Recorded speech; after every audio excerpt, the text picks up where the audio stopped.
Welcome to the Virtual Ball Boys podcast, the Football League podcast. My name is Chris, and I am joined once again by my good friend Matt. Supercalifragilisticexpialidocious. Oh no! I don't know the rest of the words beyond that, actually. Is working at an undisclosed location right now, working on a Mary Poppins musical. Has that gotten stuck in your head? Not as much as previous shows that I've done. Okay. Because I don't know, I've only been at like 6 or 7 total rehearsals. That's fair. So, yeah. I like that. There's some pretty decent songs in the Mary Poppins catalog. It's not bad. My view on Mary Poppins is that a lot of the songs sound really good in the moment. Sure. Like they're really well written in the moment, but they don't have a lasting impact on me, at least. On me personally. I feel the same. I think like when I saw it, I was just like, oh, that was a really good show. And then like I think since it's been years since I've like really hardcore at all heard any of the songs from it. I know that there's some good ones in it, and there was the movie that came out that was not as good as the stage show or the original movie or anything like that, but had some of the songs I was just like, oh yeah, these are catchy, but like yeah, it's nothing that is groundbreaking or anything like that. It's a decent musical. If you want to have just a run-of-the-mill musical, you got it in Mary Poppins. It's very good. Yeah, in that sense. Well, welcome everyone. Welcome back to the Virtual Ball Boys Football League. We're on to week 3. Technically, this is our second week doing this, but you know what? But again, we've explained this before. We're doing these 2 times a week, at least through the middle of April. Now, of course, to let you know, we're doing week 3 today, Monday, or you may be listening to this on Tuesday, and then we're going to be doing it live again on Thursday for week 4.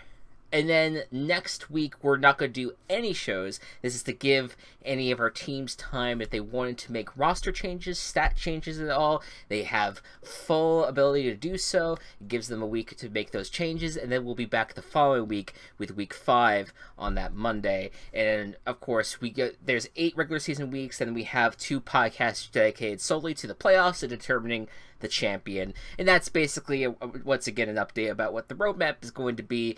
We'll talk about the NFL at some point. We haven't even brought up the fact that the DeAndre Hopkins had been released, let alone the fact that he is now signed with the Titans. So I understand By the way, fuck that signing in particular, solely for me specifically as a person. I know. Because I have DeAndre Hopkins and Treylon Burks both on my dynasty team, and I was hoping to have both of them as like a feature wide receiver role.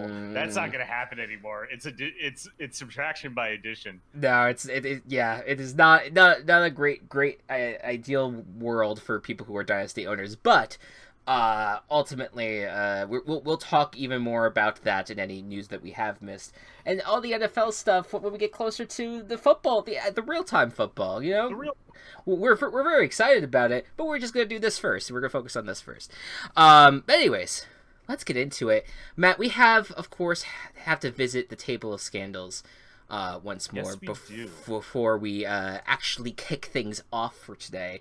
As always, we're going to roll a 1d8, and we're just going to see what team gets selected so far.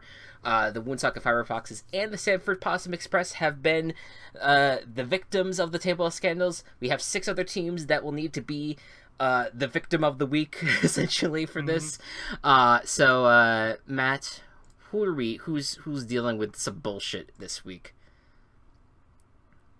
That would again, because we've already had them. Yeah, that was Woonsocket that we accidentally rolled there. Yep.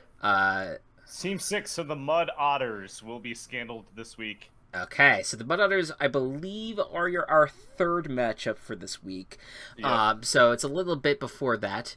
Now, what is the scandal that we're going to deal with? Let's roll for that. Scandal 98. Oh, no. So usually how these tables work, the higher you go, the more insane it gets. Yep. So not great for Malachi's team here. So roll for a character. Due to a misunderstanding, this character thinks they're invisible when they're really not. The team gains -1 offense, -1 defense, +0 ball handling. That's very funny. I cannot. We'll roll for that for the character later, but we'll see who it is later, but that's an amazing one. That doesn't really hurt him too badly. It's overall that's his offense and defense are actually his strengths. So the fact that those are the ones that are docked, that's not the end of the world. It would be worse if ball handling continued to get docked the way it is. Had another lower one, yeah. Yeah, absolutely. All right, so we'll talk about that when we get to the third game. But before any further ado, let's get into our first game, which is the Joplin Ghost Hogs visiting the Bennington Birch Cats. Of course, last week, Birch Cats were in an undefeated match-up with the Fire Foxes. Fire Foxes were victorious, and the Joplin Ghost Hogs lost their first game last week, I believe, to the Mud Otters. Now we have the Birch Cats and Ghost Hogs facing each other. Matt, you are going to be playing the Ghost Hogs. What are their stats to remind the audience? +1 offense, +3 defense, -4 ball handling. And the Birch Cats have a -3 on offense, -3 on defense, +6 on ball handling. And of course, if you need any of this explained again, we recommend watching our very first week of the season to remind you about all of the game action. But without any further ado, Matt, you will start on offense with the Ghost Hogs. Going to start with an 8. Okie dokie. That is a dirty one. Okay. So you got advantage. Advantage gives me a 9. Okay. And that is a 7, so the Joplin Ghost Hogs get a touchdown.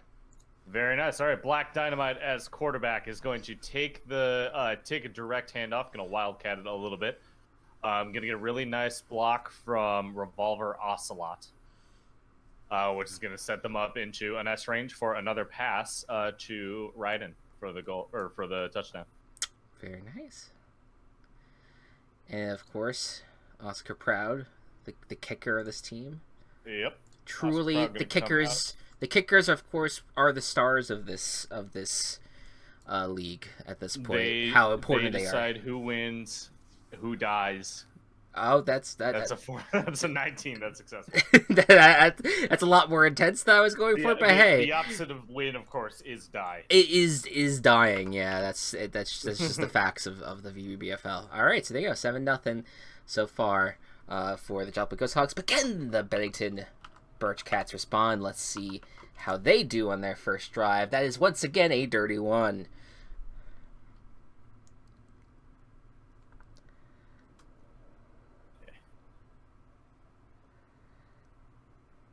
22. Oh, that definitely would not work out. But we have an absolute. Well, that's a natural 1. We'll make note of that for future rounds. But that is a natural 20. Oh my god. Wait, so that's disadvantage though, right? That's disadvantage though. Oh, so we do take the 1, and that's an automatic failure. Wow, that. I don't think I very rarely have I ever seen the natural 1 and natural 20 in succession, especially for one team. But unfortunately, the 20 does not count since this was a disadvantage roll. Birch Cats fail. Let's see. We were gonna have Jonathan Joestar. He was trying to find Clancy, who was running out of the backfield to try to catch the ball. Unfortunately, stepping in front of Clancy to grab the ball was none other than Scorpion. He actually used the chain and hit the what's the ball again? Grab the dog, Iggy, which is and we have 2 living things as balls for this game, by the way. Iggy and Kenny. So Iggy the dog gets grabbed by the chains. Does not actually get hurt by the chains. Granted, we will not harm Iggy, but is grabbed and ultimately intercepted. And so that therefore the Birch Cats drive, unfortunately, falls short. All right, Joplin Ghost Hogs with their second drive of the first half.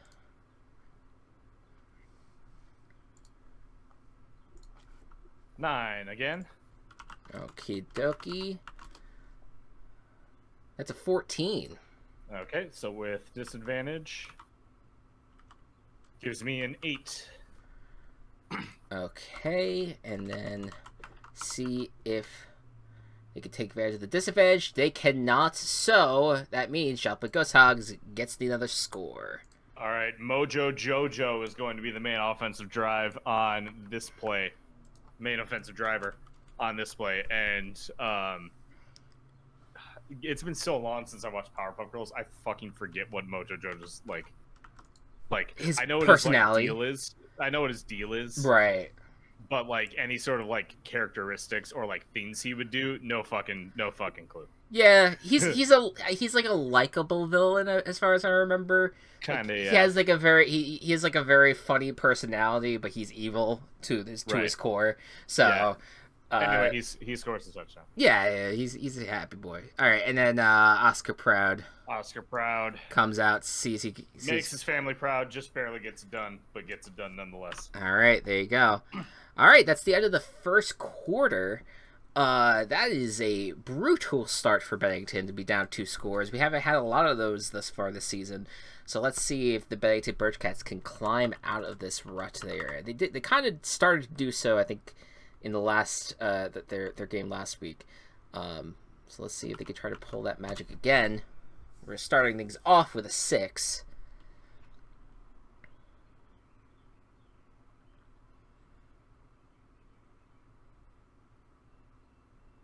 $21. Okay, so that's disadvantage again. That is a 10.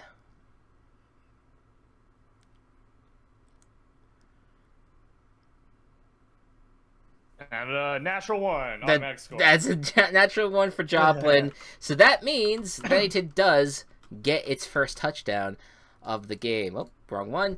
Let's see. We're going to have Keyleth come out, and Keyleth is going to throw the ball down the field to Amity Blight, and is going to find the end zone right before Johnny Bravo tries to bring her down. She gets into the end zone for the score, and then we can go ahead and bring out Kick Batowski, one of the 2 kickers on this team. Kick. And let's see how he does on the extra point. Oh, just barely goes wide right.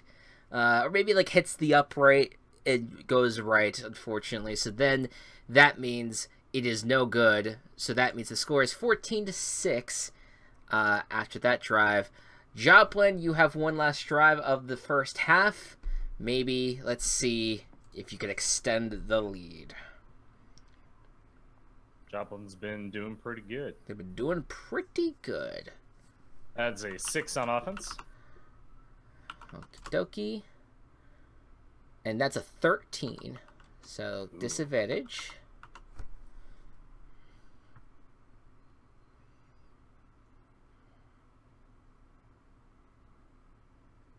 Six.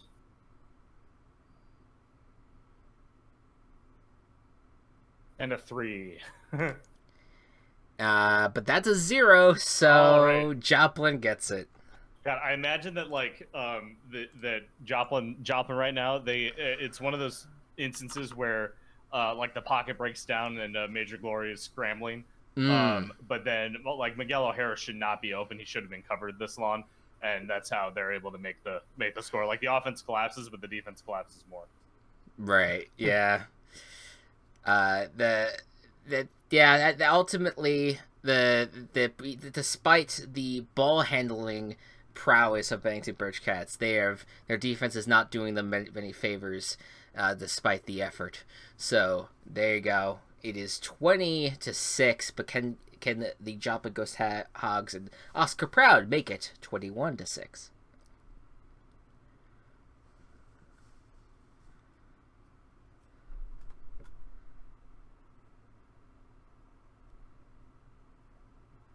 No, second natural 1. That is 2 natural 1s. So Oscar Proud is coming up to kick Kenny, of course. We're in what's Walsh's thing? I don't know enough about. This is Planet Drool. Yeah, from Shark Boy and Lava Girl is the location. Oh, that's right. Okay, yeah. He kicks him into a fucking pile. Like he kicks Kenny into lava. Kenny Bird's alive. Slowly. Oh my god. Killed Kenny, you bastards. They killed Kenny. Oh boy. All right. Well, there you go. And last drive of the first half goes to the Bennington Birch Cats. Let's see if they can all close this gap that has opened up for them. Oh, that's a 0 to start things off. Not a 1 though. Not a 1. That's good news. Disadvantage at 6. Yep. All right. And the disadvantage is a 17. That's pretty good. That's not bad.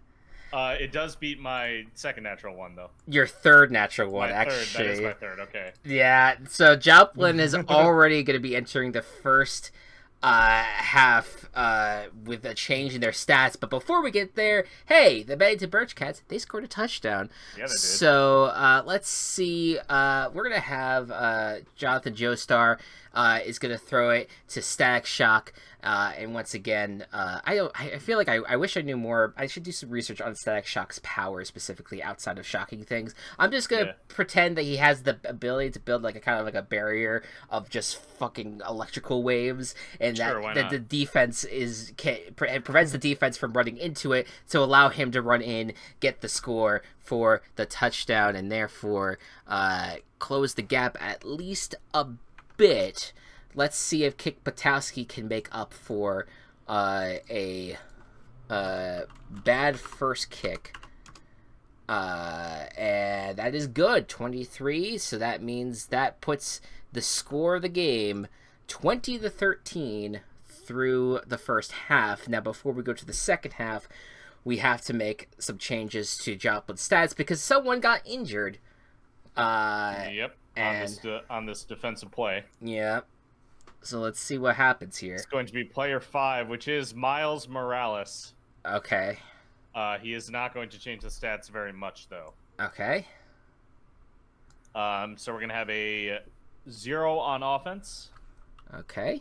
A 4 on defense, and no change in ball handling. -4 still. -4. Okay. So let's export that. We'll say that he got shocked by Static Shock and needs a breather the rest. Yeah, of the yeah. Friendly fire, as they say. But there you go. So then we'll go ahead and update the Joplin stats. Should show up on the stream here. There you go. And then we'll just do file save for now, and I'll minimize it. All right. So there you go. So Joplin's stats are all updated, which means they can start the first half without one of their best receivers, granted, but they'll start the first half, or the second half, I should say, with a offensive drive.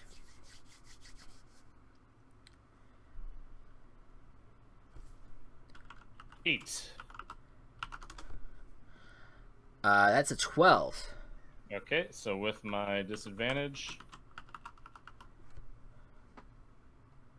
4. And that's a natural 20. So all right, not even a kick. No score this round. Yeah. We're gonna say that Major Glory completely missed the fact that Miles was out, and expected him to run a route that he just wasn't there for, and he threw it that way anyway, and then it was picked off. Okay. So then now Bennington is down 1 score. Let's see if they can close the gap in any way to get back in this to start their first drive of the second half here. Starts out with a 5. Not a great number. Nope, 17. All right, so that's disadvantage. We'll take the lower number of this, which will end up being 18. Not That's bad. still pretty good. And it does beat the 16. Wow. All right, so Bennington... This game is turning. It is turning a bit here. Let's see. We're going to have... Jonathan Joestar is back out. He is going to do a little like a JoJo pose as he basically shovel passes it to Clancy, and Clancy is going to run it downfield, pull a spin move off to try to get away from the granddad, and Clancy's going to run it in for the score, and that's going to be 19 points for them in all. But let's see how Kwiatkowski does getting his kick in, and that is good. That's 18 that does get the kick in. So now it is 20 all. And we are at the end of the third quarter, the last drive of the third quarter, and Joplin go. Everyone has 2 drives left of the game. So Joplin Ghost Hogs, they are up.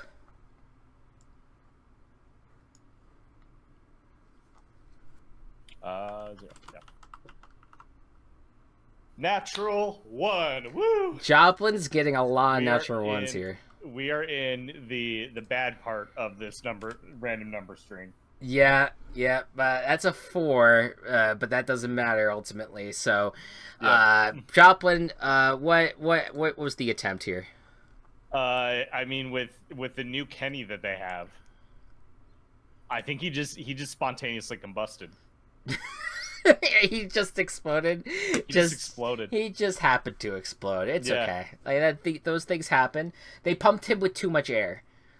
Yeah, let's go with that. And the temperatures on planet Drool caused him to combust. So that's unfortunate. All right. Well, now it's an opening here for Bennington to potentially take the lead here. So let's go ahead and try another roll on offense. That's a 4 to start things off. 21. Okay. Joplin's defense is going to have to carry the burden. I meant to do +6 for that, so that should have been 11 and 15. So that's 11. Okay. And that does beat the 6. Joplin's defense is strong early, but weak late. Yeah, Bennington, unfortunately, and that's mainly because of the Bennington Birch Cats' +6 ball handling. That is, of course, Walsh's evil vision for his team. But there you go.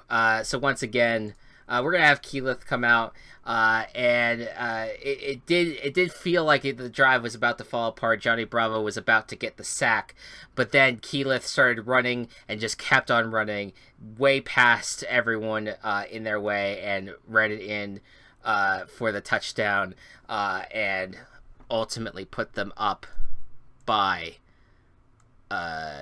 6. And then we'll see now if Kwiatkowski can make it a 7-point game.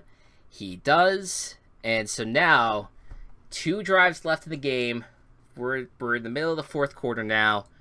Joplin has one last chance to get a touchdown. Let's see if they can pull it off. Have not scored a point since the first quarter. Nope. Or for first half. Miles Morales is a huge boon to this team because that was a 3. All right. That's 11.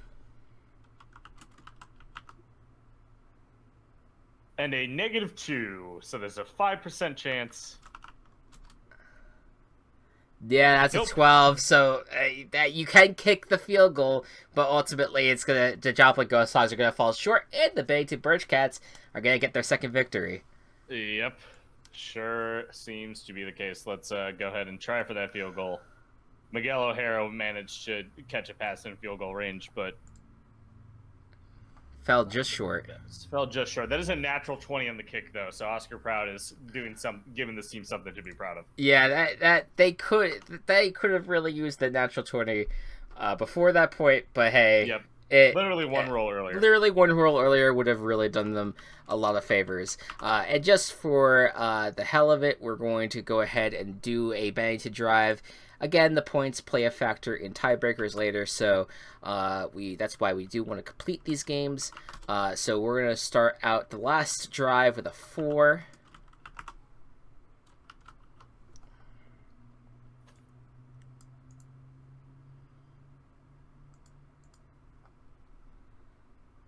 Versus a 19 on defense. Okay, so disadvantage. And that's a 13. And a 14. So Joplin does keep it close at the end. Yeah, Still a chance for a field goal, but yeah, that's an 11. That is no good because of the disadvantage both times. The makes it a longer field goal. So there you go. The final score from the Planet Drool, 27. Bennington Birch Cats 23. Joplin Ghost Hogs. The Bennington Birch Cats walk away 2-1. Joplin Ghost Hogs are now 1-2. Very nice. And now we move on to our first home game for the Sanford Possum Express. The road has not been kind to them, so maybe being in their home stadium will help them out a little bit. It does. The unfortunate side of it, though, is that the Woonsocket Fiber Foxes are here, who are currently undefeated, 2-0. So a little bit of a tough hill to overcome here for Sanford, but never say never for them. All right, let us get going. The Sanford Possum Express are going to start out on offense here. So let's see how things go. That is a 15 to start things off.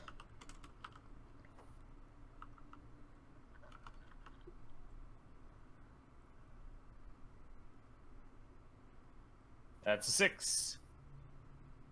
That should have been that should be +5, right? For Woonsocket? Oh, I was looking at Sanford.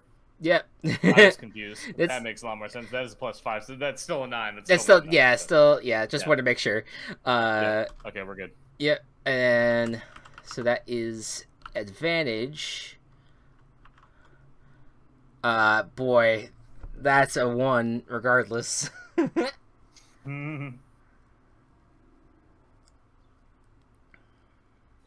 A dirty 1, I should mention. Yes.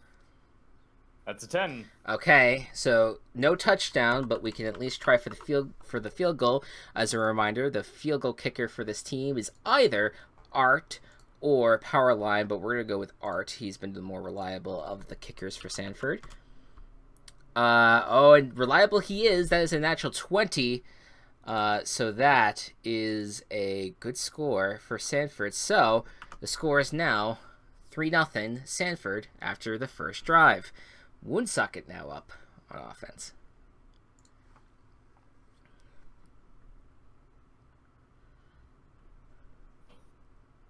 That's a 10. Okay. That is a 15. Cool.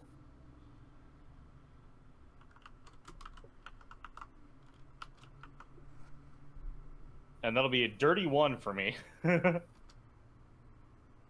And that's a 5, so you could go for a long field goal, though. No reason not to. Don't have to worry about field goal or punting. Punting doesn't exist here. There's no such thing as punting. Except not even in the real league. Except yeah. I was gonna say except for Kenny. Kenny just gets punted regardless. Yeah. Stelio Contos gonna come out for the kick. That's right. So the Contos is the kicker. And it is good. Really good kick. All right. So there you go. So tie game, low scoring game to start things off. And then we go back to Sanford. It's a game of kicks. That's 17 to start off their next drive. 22.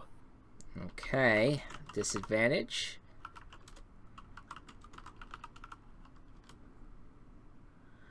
That is a 4. This defense shit is serious. That is a natural 20. No chance for Sanford to score this time. No, sirree. We're going to say, Lord McGuffin was going to come out, and he was going to throw it to Experiment 110, otherwise known as Squeak. But Squeak just is still kind of feeling down about his date being ditching him after he kept on ditching the date, and therefore Squeak's a little depressed. The ball just knocks him in the head and just kind of falls down to the ground. It's just a no good pass, and that was on 4th down. So unfortunately, the ball goes back to Woonsocket, who starts off the second quarter with their second drive.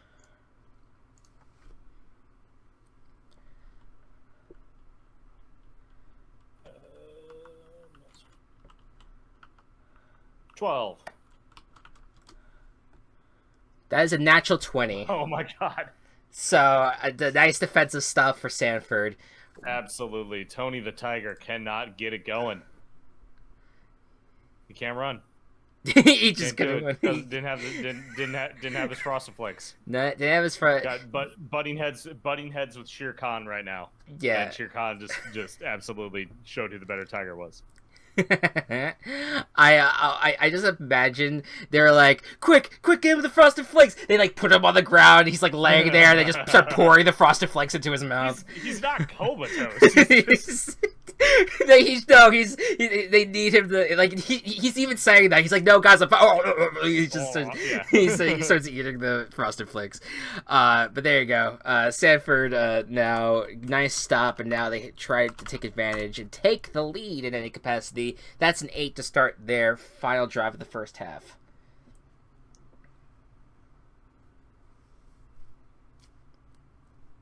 That is also an 8, so straight up and down. Straight up and down, Very indeed. rare we get this. That's a 19. About a 3/4 chance. 18. Oh my god, that is so close. But Sanford prevails and gets their first touchdown of the day. We're gonna say Sergeant Tibbs, the little guy. He's kind of like running around. The defense is kind of like trying to swarm him. He's kind of like, but he's kind of getting away, staying behind the line of scrimmage, and then he throws it deep, and then you hear the revving of engines, and there is Napoleon riding on his motorcycle, catching the ball, and then just speeding past all the other defenders, and getting in for the touchdown. Just a beautiful play by the Cat and Dog team. And then we'll go ahead and get the kickers out. Once again, Art, a reliable kicker generally, that's a 16. That is good to go here. That puts the score at 3-10 with Sanford in lead. Will Woonsocket tie before the end of the half? Let's see if they can. That's an 11. All right. That's a 17. Alrighty. That is also an 11. Not bad. Not bad. And that's an 8, so yes, Woonsocket gets a touchdown. Fully invigorated by the Frosted Flakes. Tony the Tiger ends up doing a nice run, but then actually he is able to he does see Shere Khan in the way, so he laterals it back to Hawkeye, who then takes it in for the touchdown. Very nice. And then the Stilio Cantos with the kick.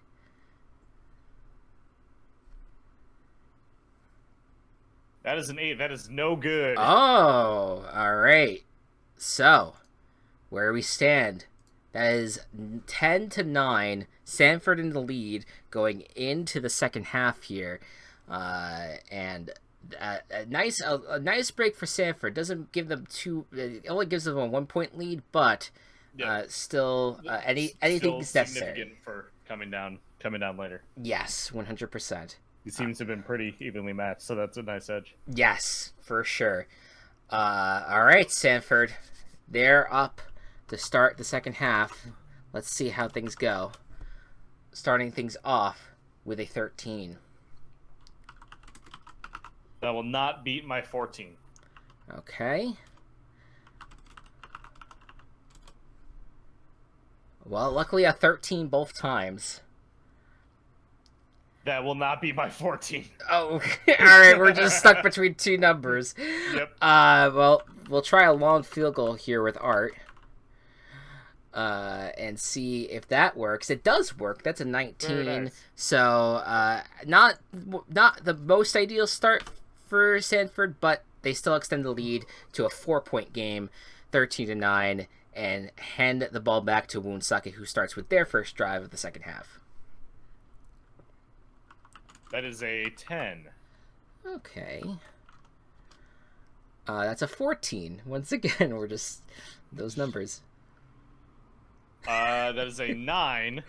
Which, by the way, we got a 9 in there. We got a 9 in there. I know, but I will say you rolled a 13 and 14 just now, even though not without the qualifiers. And then plus so 2. That's a 4, so you got a touchdown and took the lead. All right. The Fiber Foxes. This time Knuckles is actually going to get involved on offense. They need a little bruiser here. Yeah. And he's gonna use those knuckles of his to roll up the Katamari ball.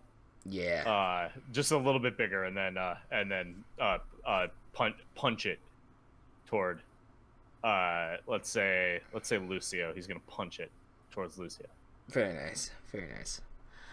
That's legal, probably. Yeah, that you know what? Again, we don't. If you can, you know what? If you can punch a football like a volleyball, and it goes to your target, you should be allowed to do that. I agree. I 100% agree.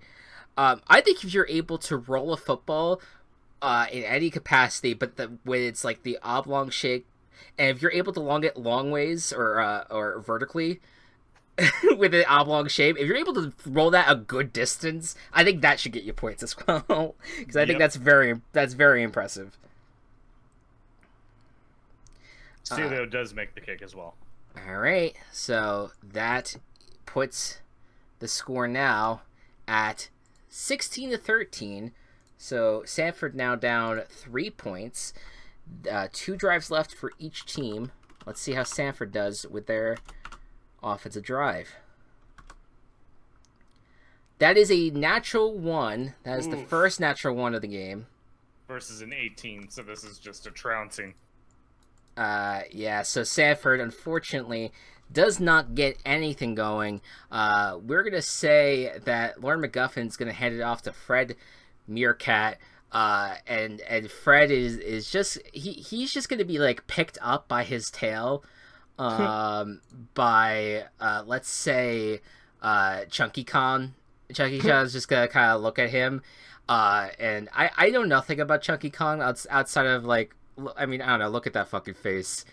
He just gives him the really goofy smile, and Fred Meerkat drops the ball, and let's say Reinhardt lands on the ball, and ultimately keeps the game a 3-point game. Woonsocket can look to maybe put this game away here. This is the start of the 4th quarter. If they score a touchdown, Sanford only has 1 drive left, so it would be over.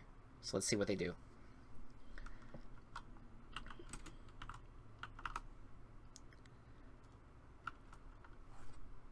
That is a dirty 1. That's a 5. Okay.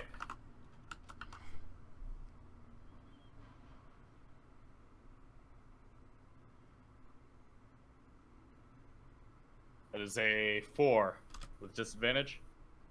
And that's an 18. Nice. So, but that still means you can kick a long distance field goal. We can try. Lucio gets into the position after being tackled by Flotsam and Jetson. They kind of just wrap their eel selves around his legs. Mm-hmm. Silagantos misses the kick. Oh. Okay. So it has now become interesting. It's become very interesting. Sanford and Woonsocket both still have drives, granted. So now it is up to Sanford to at least try to tie this, but ideal scenario would be to score a touchdown and then force Woonsocket to try to get a touchdown themselves. Yep. Let's see what happens with their final drive of the game. That's a 17 to start things off. That's pretty good. That's a 13, so they get advantage. Overcome this vaunted Woonsocket defense. That is a 10. It's a tough one. That will not be the 22. And ultimately, that means Sanford loses its third straight game. They can still get a field goal. They could. It's not over. Oh, that's true. They could get a field goal. They can tie and then stop Woonsocket defensively. Okay, fair enough. The game is not over. It is not over yet. Could be over after this roll. What was it? Advantage to start off, and then we have to try to be at 10. Yes. That's an 11. All right. So that ties up the game. Apologies for talking too soon. 16 all, and Woonsocket can now get any score to try to win this game. Otherwise, we have overtime. Let's see what happens here. There's a 7 on offense. That's an 8. Okay.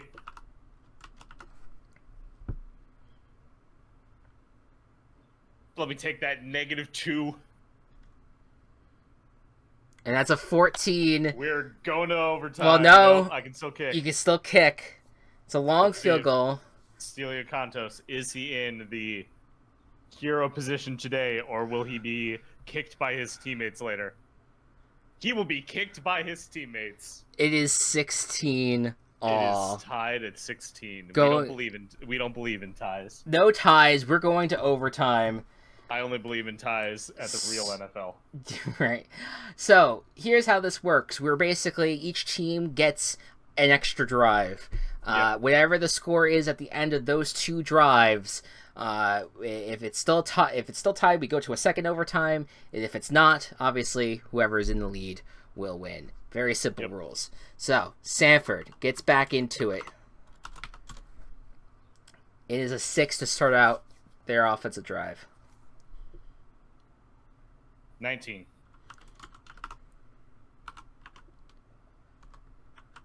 Don't you love tied games of defensive powerhouses? Yeah, that's a 0. That's a dirty 20. Dirty 20. All right. Let's see if Art can make a field goal. That is a 20, so he does. That puts the Sanford at 19. Once again, Woonsocket can try to win this if they want to. If they score a touchdown, they will win. Yep.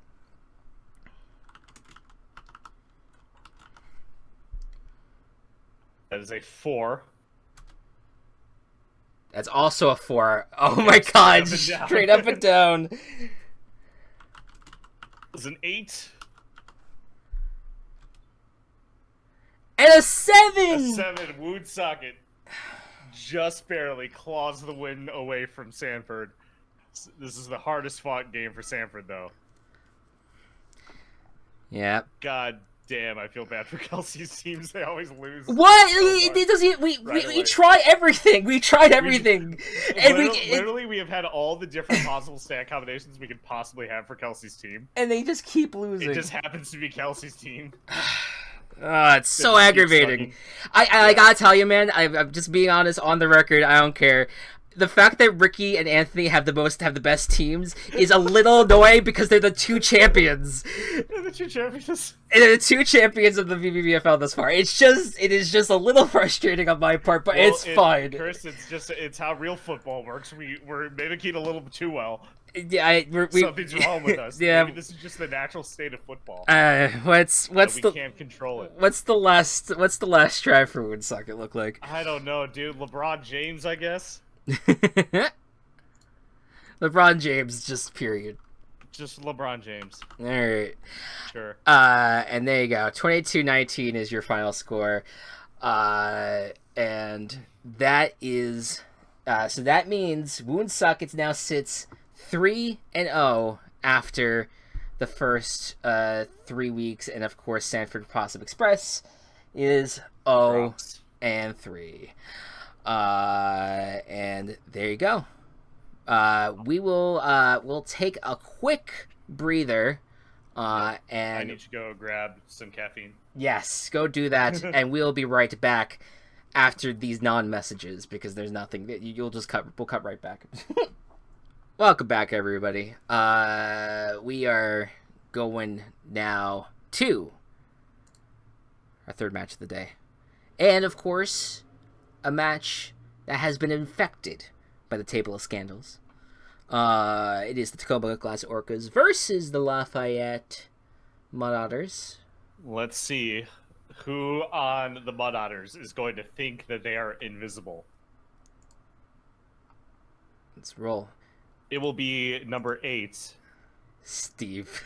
Right now? No, Incineroar. Incineroar. Yes. So Incineroar is channeling John Cena today. Which is perfect. Yeah, actually, yeah, just out on the loudspeakers in the stadium here in Marzipan City. I forget what the name of the stadium is, but whatever. It's their food arena. The you just hear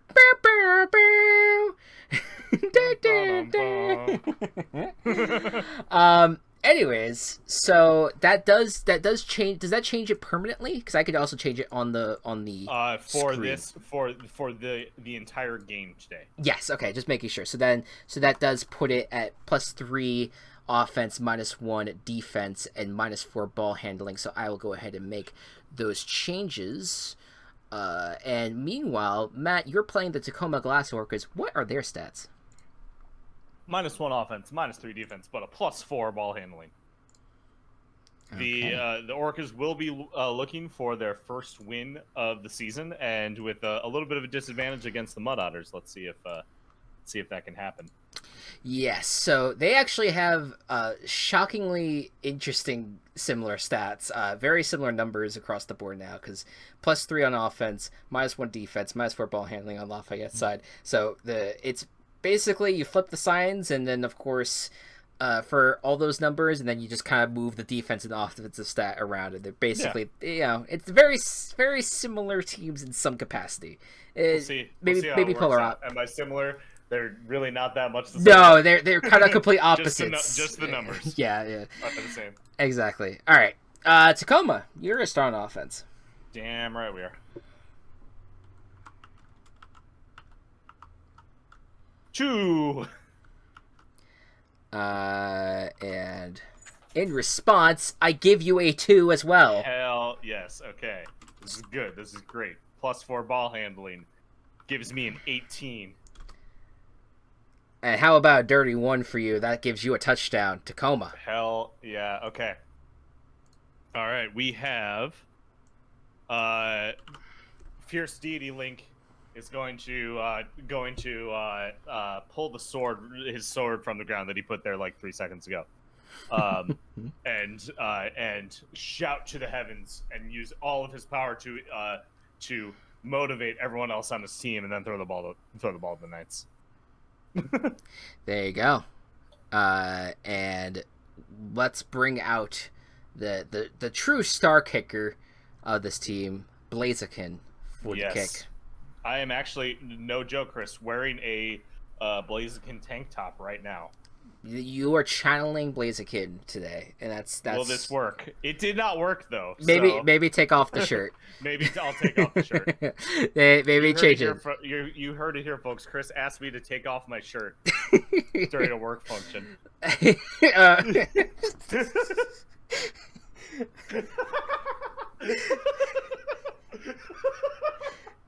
How do I keep going? I just cancel me now, I guess. Like,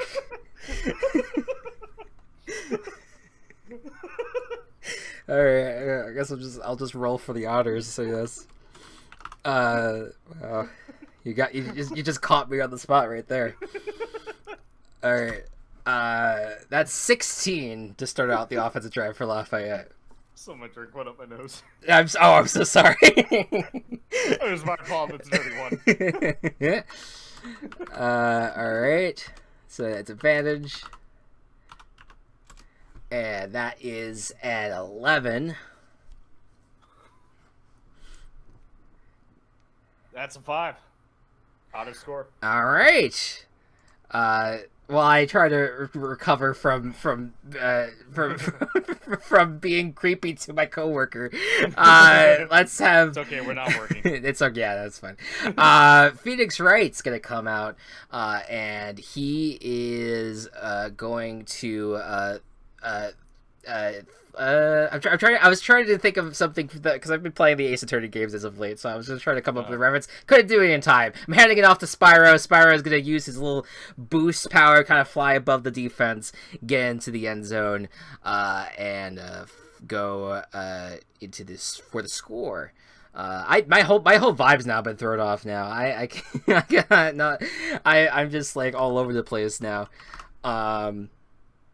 Let's see if who's the better kicker here. So Mr. L is the better kicker for Lafayette here, and that's 23. Very good. Nice. So that is a touchdown, and we are all. Whoops, my bad. On the. About to add a score for everyone. So there you go. Plus or 7. Oh wait, actually it should be 6. This should be 6 here. My bad. All right. So 7-6 after the first 2 drives. Lafayette in the lead. Tacoma, you're up. Oh, excuse me. That's a 14. Pretty good. He is. And that's a natural 20. Ooh. All right. So despite the handicap with Incineroar, the Tacoma's defense is really showing up. I know Incineroar's on offense, but everyone kind of does both. Tacoma, Aegislash is trying to make a block, but just doesn't. He's in the wrong form. He's in the where his defense is super weak form. So the defender, let's say Steve, does manage to get back by them and tackle Berloom. Very nice. All right. So Lafayette has a chance to extend the lead here to start out the second quarter here. Let's see what happens. +3 on offense gives them a natural 1. Ooh. So not a good response. No, not good at all.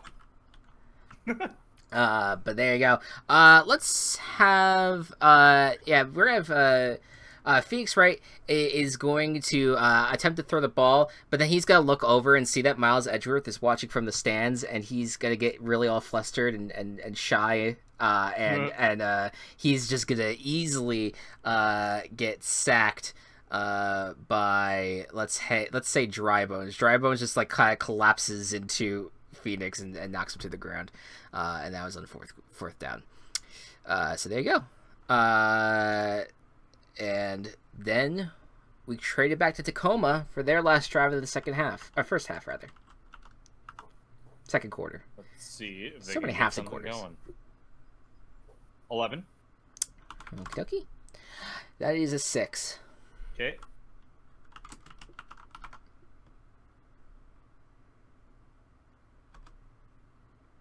Come on. That's so. All right, so it did load. It was a 17 for me. Yeah, 17. I rolled a 10, so that means Tacoma gets the score. Very nice. All right, so, Incineroar, thinking he's invisible, is going to actually commit the most flagrant offsides penalty you've ever seen. Yeah, like he's literally standing right next to Berloom, and then the officials like call it, and then that gets them enough yardage for a first down. Again, usually refs never call anything, but they just right now. Right. But that was like so obvious. Yeah. Fair that that Berloom manages to get a pass to Lucario for a touchdown. Yeah. That is going to make the home fans extremely angry with the refs. As we see how Blaziken does with his kick. Didn't go so great last time, but I do believe in him, and he does make it that time. He has redeemed himself. We do not have to turn to the stone just yet. Not quite yet. We need a kicker with a bendy leg. Bendy legs. Bendy legs all day, any day. You know what? I'm being ableist, so I apologize. Apologies. We're the all legs welcome. All right, let's go ahead and go have Lafayette roll its last drive of the first half. See if they can at least tie it up. That's a 14 to start things off.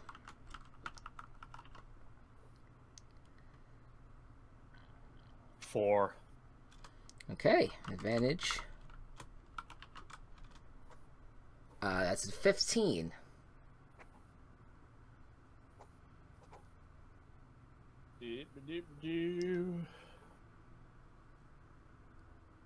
And a -1. All right, quite easily gotten for the Lafayette Marauders here. We're gonna say Mr. Wolf's gonna come out at quarterback now, and he is going to get around a defender and is going to throw it. Well, at first, he was going to try to throw it down the field to Swift, but then luckily Master Hand is wide open and like he like catches it at the top of the arc of the ball, so really high up in the air, and then he just kind of like swoops down, holding on to the ball, and goes into the end zone. Is it unfair? Yes. But so is Master Hand in general, so you know you just kind of deal with it. But there you go. So it's a tied game. Let's see if Lafayette could take a lead here with Mr. Al coming out to kick, and he does. So nice.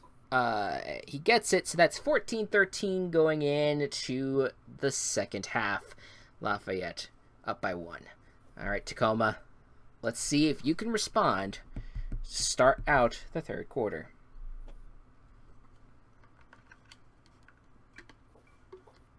Six.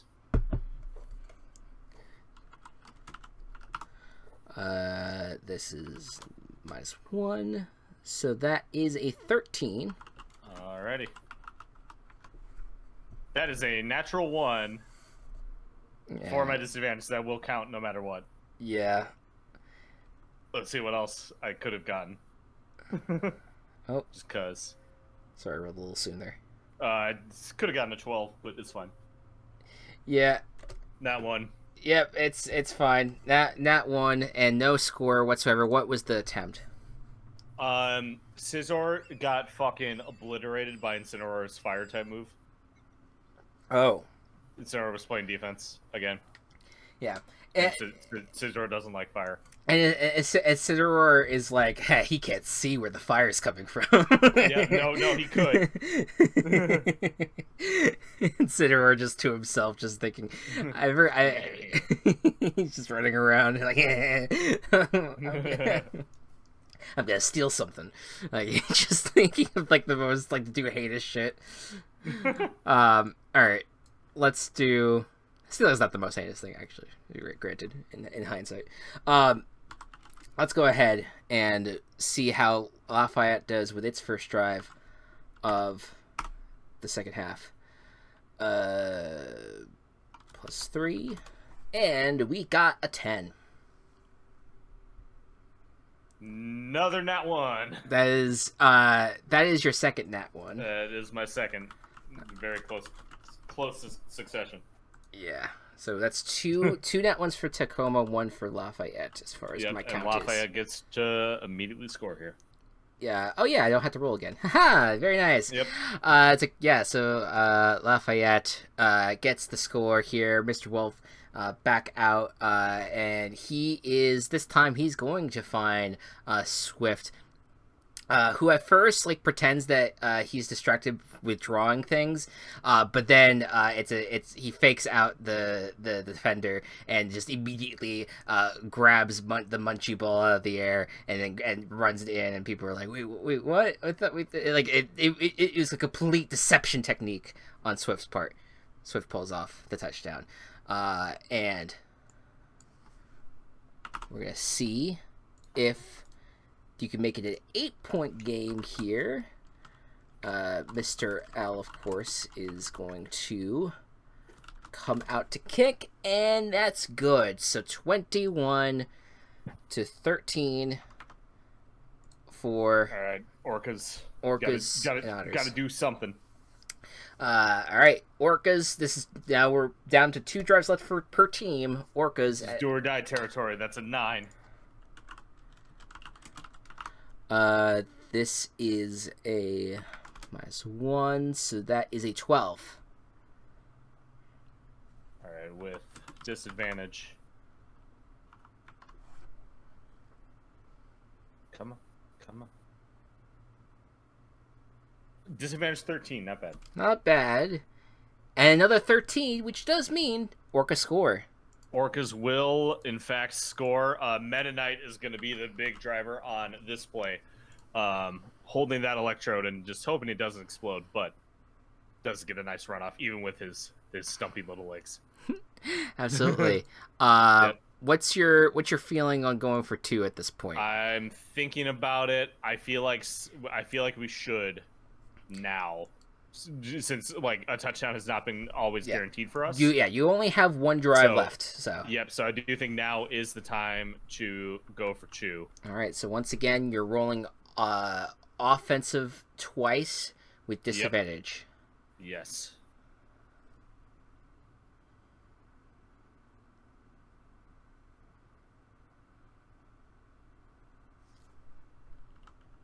That will be a 3, so not looking awesome. Not looking awesome.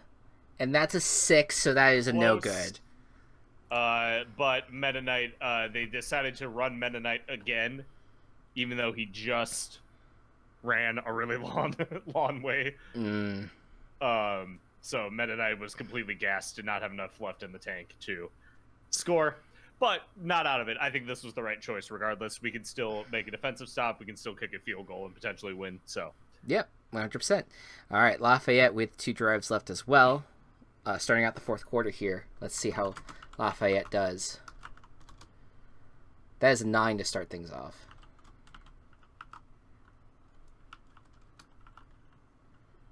That will also be a 9. All right, straight up and down. That's a 12. Can you beat a 12? I did the wrong thing. That should be an 11. That should be 11. Oh, yeah. Wow. That is a small margin. Yes. But ultimately, Lafayette gets a touchdown, and if they get the extra point, I believe it's over. I think. Yes. Yeah. Yep. So let's see. We're gonna have Phoenix Wright. He's gonna come back out, and he is basically back to focusing. Miles Edgeworth left the stadium, so now he does not get distracted by Miles Edgeworth's gorgeous body, and is going to toss it to Forsberg, and Forsberg is going to use his general skill set to. I know nothing about Forsberg. I know that he's from a fighting game, and so I know that he does. He basically. Stuff. So in Rivals of Aether, all the characters are divided into the 4 elements: fire, water, earth, and air. Okay. And Forsberg is one of the fire. Specifically, plays off of smoke. The fire creates. I see. Okay. So that he makes smoke duplicates of himself, can travel through smoke, make part of the arena hard to see in. Yeah. So there's a lot of smoke going on here, and it just makes it very confusing. And before the defenders know it, they see Forsberg just doing the. I wish I knew more about pop culture so I could just name dance moves on the fucking spot. What's the one where you kind of look like you're running in place, but it's not the Running Man? It's something newer. I don't know. Oh, damn it! All right, whatever. I'll come to mind at some point. Anyways, he's doing a touchdown dance and he scored. So now, we will have is 27-19 in a successful kick. Will get the victory here, and that just barely goes through, and Lafayette is gonna get the victory regardless here. Damn. That is that. We have 2 drives left to go here, so we will just speed run through that. But ultimately, Lafayette will win this game. Yep. So Tacoma will start in garbage time. 8. That is an 8 rather. So that's 8, yep. So straight up and down. 17 and 12. So that's a score. Right, they score. Fierce Steed and Link throws to Teba. All right. And we're gonna go for 2 again. All right, sounds good. Why not? Yep.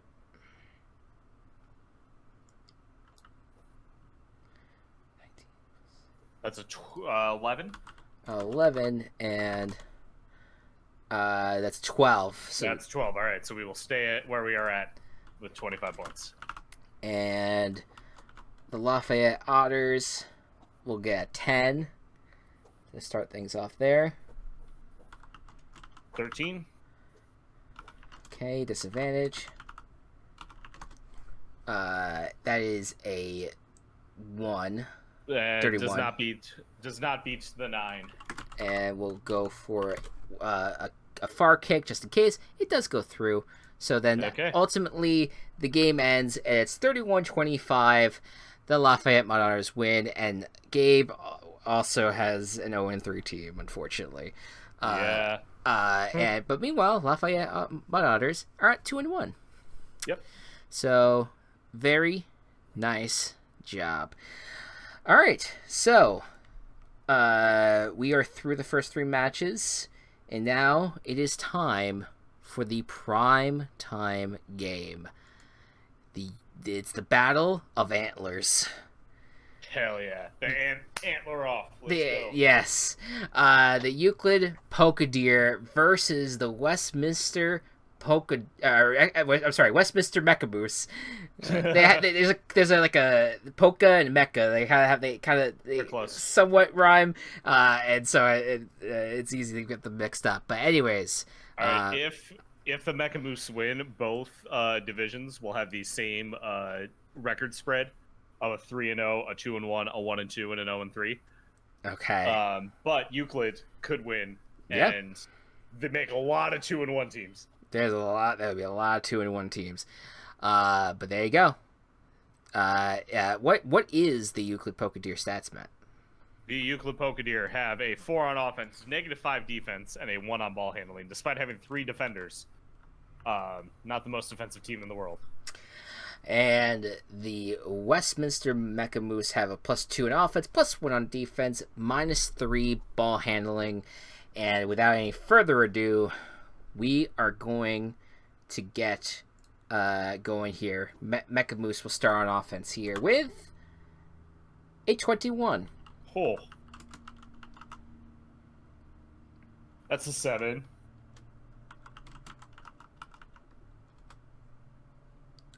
Wow, that was not a great ball handling roll. That's a 3. No, not at all. 3 with advantage. But that is a 0. So Mecha Moose do get to score. Still score. Yeah, I mean, it did look. It looked strong, then bad, then strong again. Leon Kennedy goes back to pass. He's gonna try to throw it deep, and it is a battle between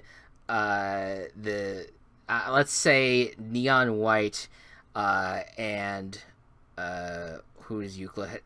We'll say M. Bison. M. Bison's pretty big, and it looks like M. Bison's about to intercept the ball. It looks like this was going to be a touchback, but then Neon White is going to use his double jump ability, drop the card, go up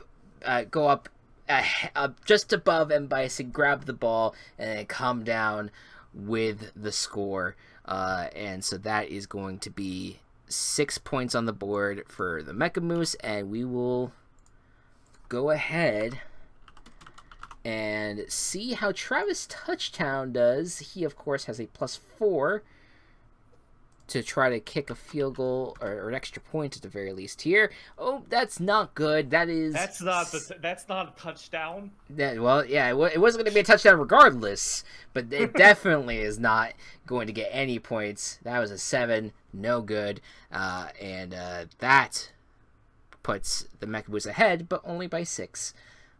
Euclid Polka-Deer with their first drive.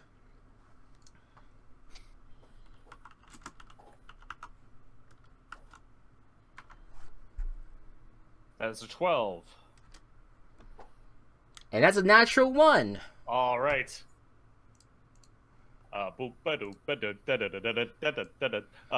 We got the. I feel like my usual tendency is to actually go into kind of Italian music rather than polka. By mistake. It's I'm like retadella, like that. It's somewhat close, isn't it? Geographically, yes, but sure. The meter is totally different. I got you. Yeah. Anyway, the Time Wizard is gonna be the main receiver on this one. And it actually almost was going to be an interception, and then he turned back time, and then made sure that he was in the right spot. Yeah, you'd be surprised. Like you would think that Pokadir would be 2-0 right now because they have the time wizard on their side. They do have the time wizard, but unfortunately, not does not quite work out for them on that front. But hey, they got a touchdown. Nice one there, and of course, the best kicker in the league is Sanji, who's a +6 for kicking extra points and field goals. Let's see. That is a dirty 20. Really nice kick. Very do nice. Get the extra point. All right. So that's he stares at Travis and kind of scoffs like, "That's how you do it." Right, exactly. Well, Euclid in the lead after the first 2 drives of the game. Westminster now end of the first quarter here, trying to get try to at least tie this because not nice to be down at all, even if it's just by 1 point. That's a 7 to start things off. Not better than a 14, though. No. Disadvantage, then. And that is a -1. Not better than a 10. Euclid makes the stop. Yep. Mecha Moose for a field goal. And the field goal. You have to beat a 15 here. Oh, and just barely does it. So that then puts them at 9. So they do take the lead, even though it's only by 2 points. Yeah, it was a lot of short passes down the field, utilizing the 2 running backs to try to get down the field a bit. But ultimately, it was a 4th down stop by let's say Mike Tyson. He just knocks out Master Chief at one point. Mike Tyson, yes, he can break through those helmets. But there you go, 9-7, and now Euclid starts the second quarter out with a drive with a 23. Very nice. That's a 6.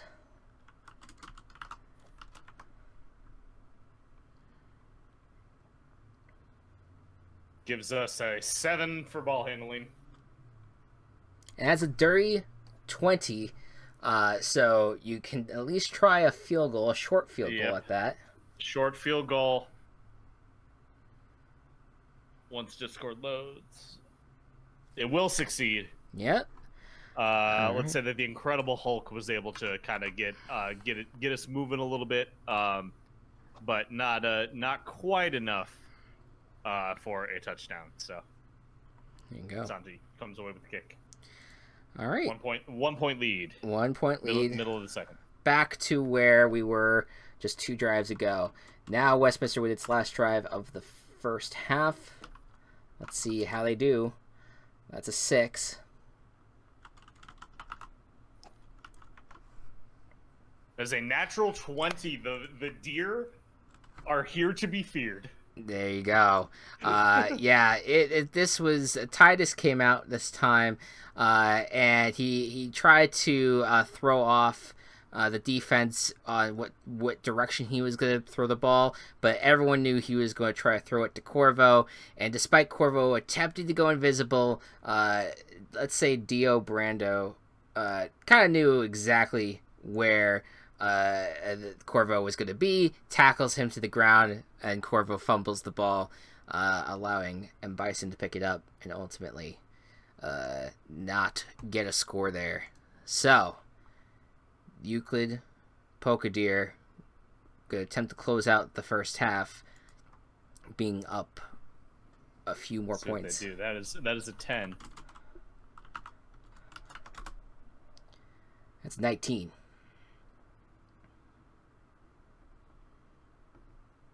With disadvantage, I get a 5. Oh, but a 4 gives the Euclid Pokadir a touchdown. Very nice. The Flash could not be stopped. Heavy tried his best, but Heavy doesn't move too fast due to the whole being named Heavy thing. Yeah. So the Flash is able to zoom right on past him for the score. Sanji kicking.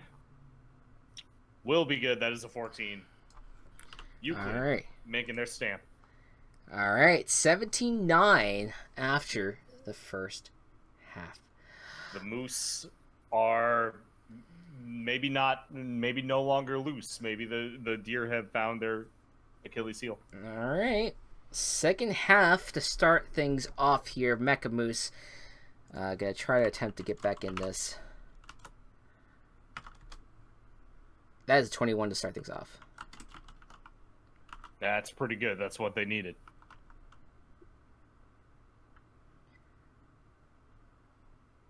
That's an 11.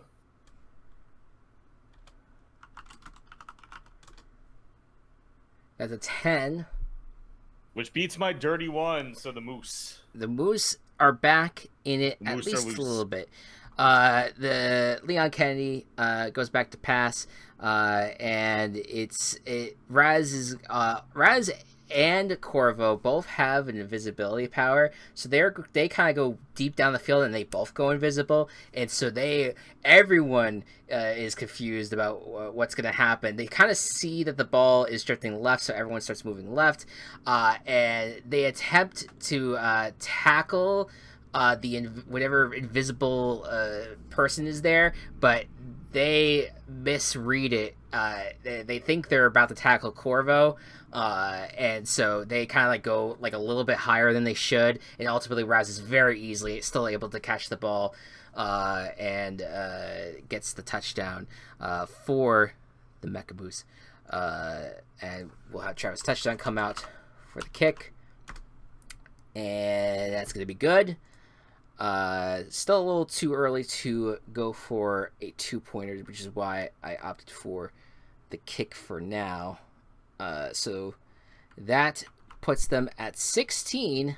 So they're still just down by 1. Euclid with their next drive.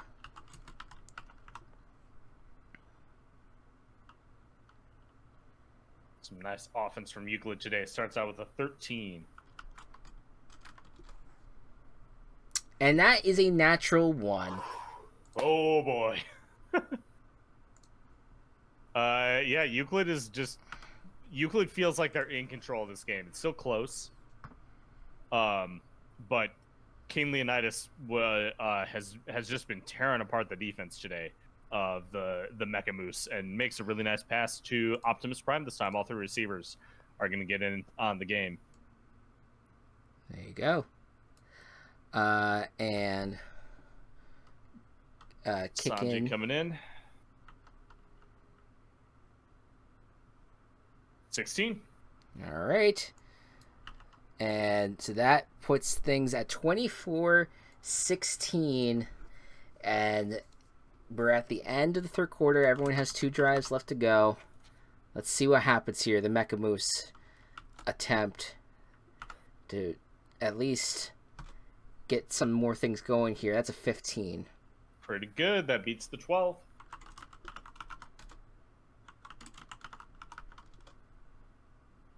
That is a 10.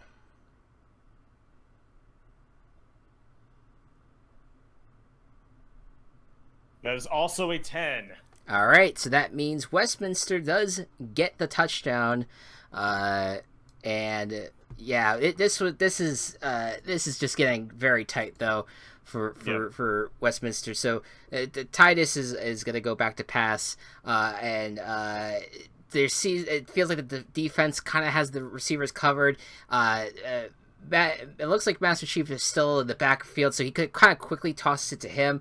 And then Master Chief, just like out of frustration with how close this game has been, just starts taking out his non-lethal gun, his laser gun, and kind of like starts like not shooting, but he kind of like starts pointing at defenders, and everyone gets like everyone starts like stepping away from him, and he kind of just runs down the field, and he, through intimidation, ultimately gets the touchdown that he wants, and so then we get a situation here where I think we're going to go for 2. I think that's smart. So, rolling disadvantage here.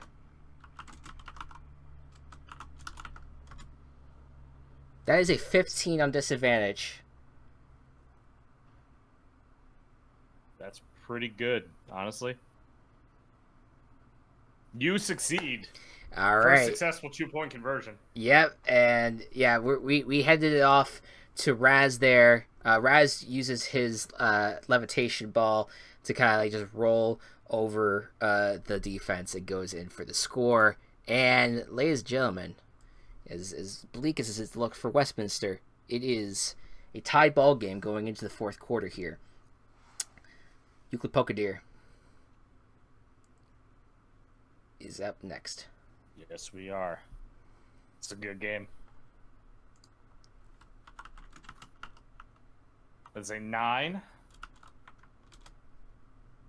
That's a 10. Okay, with our disadvantage. That will leave us with a 7. That's also a 7, man. so Euclid Pokadir still get the touchdown. We have bullet time between the Time Wizard and Nemesis, and of course the Time Wizard comes up with the win. He knows what's coming next. He is time. He is all. And get the and kick. A successful kick. All right. So now Mechaboos could try to respond. This is their last drive. They need to respond. They do need to respond. And starting out with a dirty 20. I'd say that's pretty good. That beats a 7 for sure. It's a 14. And that is a 3. All right. To respond. All right. Westminster is now in a very interesting situation, but we'll get to that in a second. Let's have Titus come out. Titus is going to find Corvo, and Corvo has a dashing ability, and so he starts to use it. He's about to get tackled, but then he sees Neon White just behind him, but not being defended, and so he laterals to Neon White, and Neon White, also with a dash ability, starts dashing and gets into the end zone, and ultimately gets the score, and that now we are in interesting territory. Do the Mickaboos go for 2? Because Travis touchdown, while reliable, and it's likely that we could get in, the +2 on offense is very much against compared to my -5 on defense. -5 on defense. So it's either like it depends on if you think the Moose can outlast the Deer in overtime, I would kick the field goal. Yeah, but it's been kind of rough for Mechamoose to try to get a stop on defense is the thing. They would have to get the stop regardless. Right. They have to get the stop regardless on this last thing. Yeah.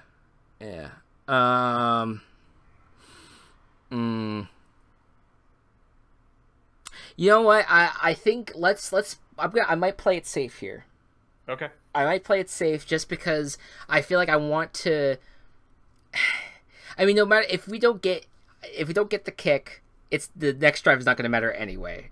And same with all right, let's make it interesting. Let's go for 2. Let's go for 2. Oh my god, okay. All right, sorry. I'm just like I feel bad when we have to make these decisions. I feel bad for the teams that I'm in charge of.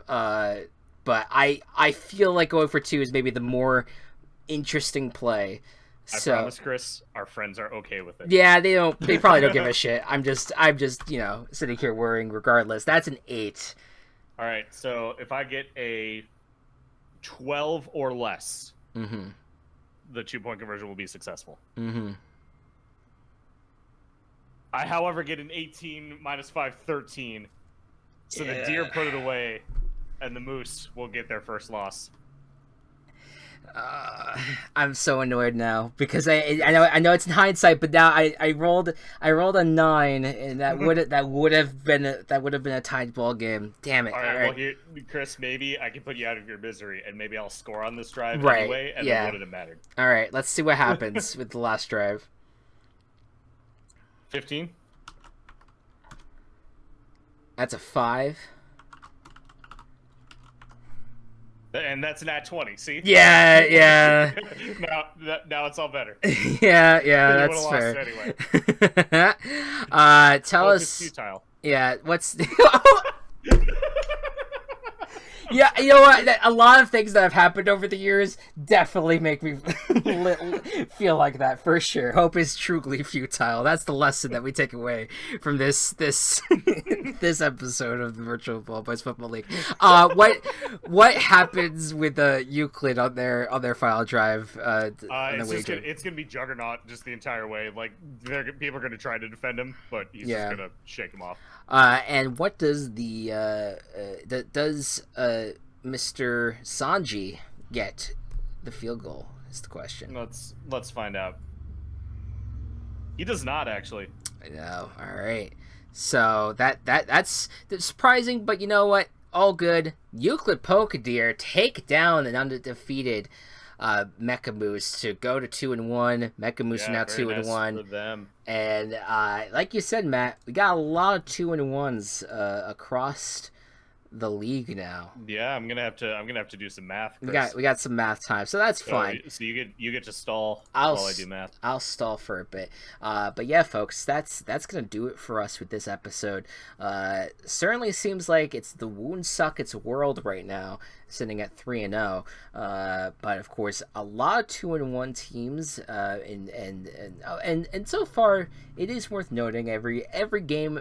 Generally, a lot of these games have been close. We've only had a couple of these games that have not gone the entire way thus far. So anything could happen in the next week. Anything that can happen in the coming weeks, and of course we do have the mid-season refresh coming up next week. So lots of game to be played that is left here.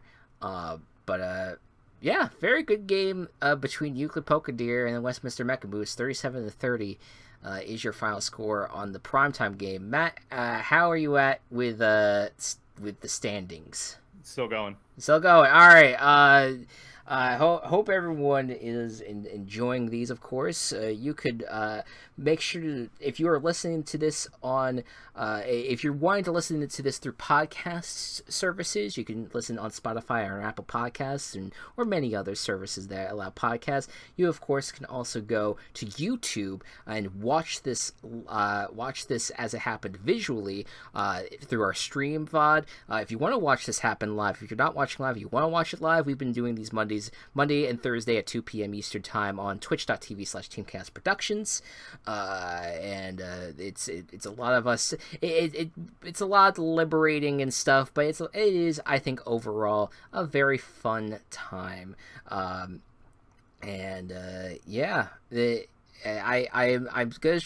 I could try to stall even more. I believe I am done. Okay. What's the standings? A lot of shake it up. I'll start with the West. With the East. Sanford remains in fourth. Woonsocket remains in second. Euclid, however, did jump Bennington and is now in second place. Technically tied, though Euclid does have more points. And then in the West, actually, Lafayette and Westminster switched places. So Lafayette jumped from 3-1. Joplin stayed in second, and then Westminster dropped to third. Joplin, I am a dirty liar because the Joplin is 1-2. Yes. So I'm a dirty liar. Joplin's in third. Westminster's in second. Lafayette, though, does take the lead with their performance. There you go. Which Westminster did do pretty well, but Lafayette has had just a bit more consistency. Also had two 31-point games in a row. Whenever you break 30, that means you have a really good game. So yeah. Only thing that stops a 30-point game from being a win is if you face the Euclid Pokedeer. Exactly. Yeah, clearly vaulted them into second place. And it's funny though, like Woonsocket undefeated because of their defense, because they have not let a team score more than 20 points. But they themselves 26, 20, 22. 26 is a bit high, but they've otherwise like kept their opponents scoring low. So this is that's cool to see that defense heavy team kind of winning right now. But we'll see how long it lasts. Absolutely. All right. Well, there you have it, folks. It's going to be interesting when we do our final week before the reset. If there's a reset, granted, it's completely up to our managers if they would like to reset their teams in any way capacity. Yeah, we got one more game, so stick around. Again, if you want to watch us live when we do it, it'll be this Thursday, July 20th at 2 p.m. Eastern, barring something unexpected. But that's at least the plan right now. Then, of course, if you want to listen on podcast services, or you can, of course, like I said, go to Apple, go to Spotify, go to any of your podcast services. We should be there. And then if you missed the live stream and you still want to watch it, you can either, if you're quick enough, you can still watch it on Twitch. But, of course, go to youtube.com/Team Chaos Productions. You should be able to see the video there about a day after this goes live. But yeah, thank you all so much. Go ahead. Real quick. We stand in solidarity. This is like totally unrelated to any of our fields, but we stand in solidarity with the SAG-AFTRA and the Writers Guild of America. Yes. Don't the kind of entertainment that we're doing is so un-Hollywood, like anything that like we're not like it doesn't matter. We're not related to it all. We're fucking amateurs. We don't do this for a living. No. Don't if you are for some reason out there and have some sort of like influencer creed, don't scab, don't promote movies for companies right now, and don't go to the fucking haunted mansion ride at Disney World, because they will film you for promotional material, so which kind of sucks for the people that just want to like go on a theme park ride that Disney is turning them into scabs just by virtue of them being there. But yeah, it's fucked. If you need other shit to watch, there's so much shit that you can watch. You can listen to our podcast, of course, but there's so much shit has been put out over the past like 5 years, even that like by the time this is all settled, you're gonna have enough to watch. Yeah, you do what I've been doing. Watch a lot of reality TV. Watch a lot of reality TV. Go rewatch Survivor. Yeah, it'll be fun. I mean, watch The Bear. And granted, if you don't want to watch if you don't want to like give any sort of attention to the streaming services, use YouTube. There's a lot of great content on YouTube. Shout out Jetlag. Yeah, that you could watch. That is out there. There's a lot of ways that you could go about. How you tackle this and stand in solidarity with the people who are protesting. And as always, striking, bit different. Striking, that's true. Striking works. Unions work. As always, let's promote unionization in most fields. Always. Police unions don't count. No, right. That's kind of what I was hinting at. But yeah. Be more direct, Chris. Yes, unions work. I said unions work in most cases. Maybe not in that case. Yeah, but in most cases. But anyways, thank you all so much for tuning in. I hope you all enjoyed, and we will see you guys next week. Good night and good ball.